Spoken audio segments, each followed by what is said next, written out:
مفتی صاحب صبح نماز کے بعد تلاوت کر کے فوراً سو جاتا ہوں، درست ہے؟ صبح نماز کے بعد تلاوت کر کے سو جاتے ہیں تو اتنے میں میرے خیال میں اشراق کا وقت ہو جاتا ہوگا، تو درست ہے، آپ سو سکتے ہیں اشراق کے بعد۔ لیکن اگر آپ سفر سے آئے ہیں، تھکاوٹ زیادہ ہے، تو اشراق سے پہلے بھی گنجائش ہے، آپ سونا چاہیں تو آپ سو سکتے ہیں، پر اس کو عادت نہ بنائیں۔ مفتی صاحب لیٹ کر قرآن مجید پڑھ سکتے ہیں، تکیہ لگا کر، ٹیک لگا کر پڑھ سکتے ہیں، تکیہ لگا کر پڑھیں۔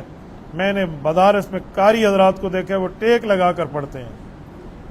یہ ہوں مولویاں تو چڑھا کھڑا، ٹھیک ہے، سنیں میں ایک جملہ آپ کو سمجھانے کے لیے کہتا ہوں، ٹیک لگا کر آپ قرآن پاک پڑھیں، یہ قرآن پاک کے ادب کے خلاف ہے۔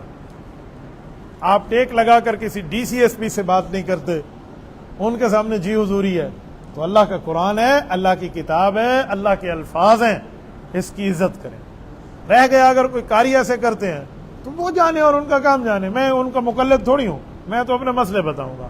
اور ایک جواب ساتھ دے دوں، ہو سکتا ہے وہ قاری صاحب بیچارہ پورے دن پڑھا کے تھک گیا ہو، اس لیے لیٹ کے کسی بچے کی منزل سن رہا ہو اور اس کو لقمہ دے رہا ہو، تو آپ کہہ رہے ہیں نہیں سم کے پردہ پیا۔ میں نے کسی قاری کو سو کے پردے نہیں دیتے۔ ہاں، طلبہ مشق کر رہے ہوتے ہیں، قاری صاحب تھکا ہوتا ہے تو سو جاتا ہے۔ میں نے اس دن مغرب کی نماز ایک روڈ پہ جاتے ہوئے، جتوئی کے قریب تھا، میں نے روڈ پہ پڑھی، تو ادھر جب ہم پہنچے تو وہ قاری صاحب لیٹے ہوئے تھے اور طلبہ مشق کر رہے تھے، تو اس کو کوئی کہہ دے قاری سو کے پڑھ رہا تھا، تو ایسے نہیں ہے، میں نے ایسے نہیں دیکھا، شاید کوئی تھکاوٹ کی وجہ سے ہوگا تو ہوگا۔